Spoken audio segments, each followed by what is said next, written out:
Everyone in the village feared her, because no one had ever seen her face. They said she was cursed. They said no man would ever love her. But one day, a stranger arrived. And everything changed forever. Welcome to Promiscuous Stories, where powerful stories come alive and every tale carries a lesson. If you love emotional, mysterious, and meaningful stories, you're in the right place. Subscribe, like, and turn on notifications so you never miss a new story. Now, let's beg. In a land where red hills met endless forest, and ancient Iroko trees whispered secrets to the wind, there lived a girl no man ever asked to marry. Not because she was wicked. Not because she was poor. Not because she was lazy. But because no one had ever seen her face. Wherever she went, she wore a smooth wooden mask, pale, carved without emotion, hiding every trace of who she was. Some villagers said she was cursed. Others said she was hiding something terrible. Children ran when they saw her shadow. Women whispered when she passed. And old men shook their heads and said quietly, "Some destinies are better left untouched." Her name was Amares. She lived with her grandmother at the very edge of the village, where the last mud huts leaned toward the forest and night insects sang without rest. Their home was small, but it was full of warmth. Herbs hung from the ceiling. Clay pots rested on wooden shelves. Medicinal roots dried in woven baskets. Her grandmother was known as a healer. When fevers struck, when bones broke, when childbirth became dangerous, people rushed to her door. But once they were healed, they stayed away. Because of the masked girl. No one truly knew when Amares began wearing the mask. Some claimed she was born with it. Others said she covered her face after sickness. Some even said spirits forced her to wear it. But only her grandmother knew the truth. And she kept it locked in her heart. From childhood, Amares learned to survive without praise. She learned to smile behind wood. She learned to cry without sound. She learned to love people who never loved her back. Every morning before sunrise, she left the house quietly. She fetched water for elders. She gathered firewood for widows. She cleaned abandoned huts. She cared for orphans. Sometimes she skipped meals to feed others. Sometimes she sold her own clothes to buy medicine. Yet no one noticed. Cruel words are loud. Silent goodness is forgotten. At night, Amares often sat outside her hut, staring at the moon. And she whispered to herself, "Will anyone ever see me? Not my mask, but me." Far away, in the royal capital, Prince Kale lived in luxury. But his heart was empty. Women admired his crown. Men admired his power. Few admired his soul. He wanted truth. He wanted sincerity. He wanted peace. Years earlier, a blind prophet once told him, "The woman meant for you will hide her face.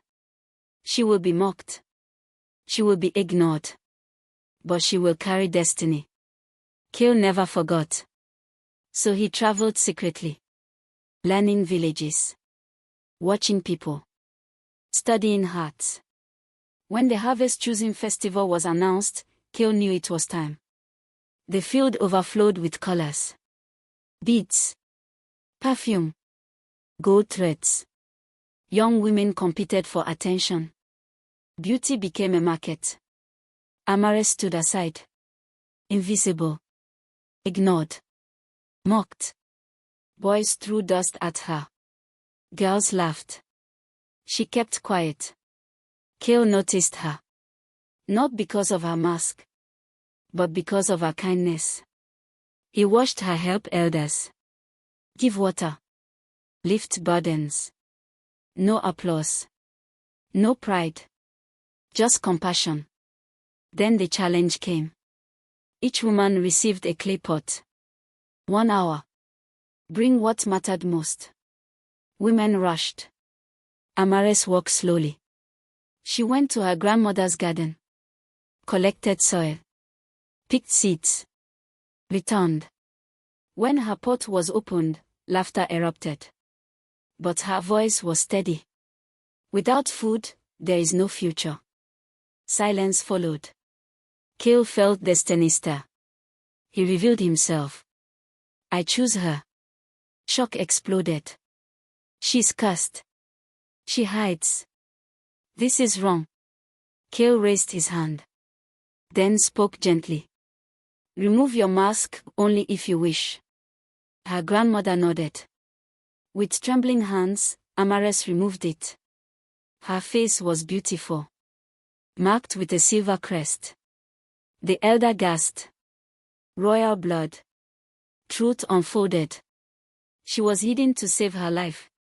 The mask was protection, not shame. Enemies once haunted her.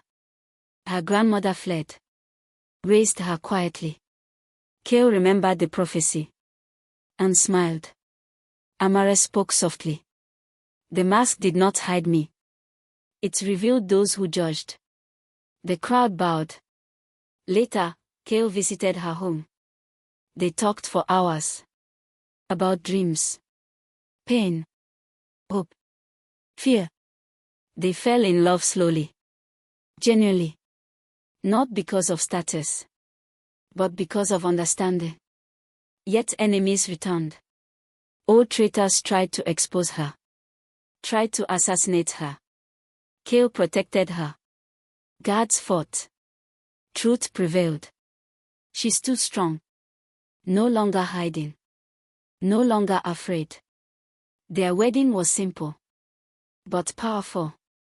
Villagers cried. Those who mocked apologized. Those who rejected regretted. Amares forgave. Because bitterness was never her nature. As queen, she built schools, hospitals, shelters. She empowered masked souls, broken hearts, rejected people. She created laws against discrimination and taught children. Never judge by appearance. Never mock weakness. Never ignore kindness. Years later, an old woman once asked her, "Do you miss the mask?" Amares smiled and replied, "I never lost myself behind it. I only waited for the right time to be seen." And so, the girl no one wanted became the queen everyone needed.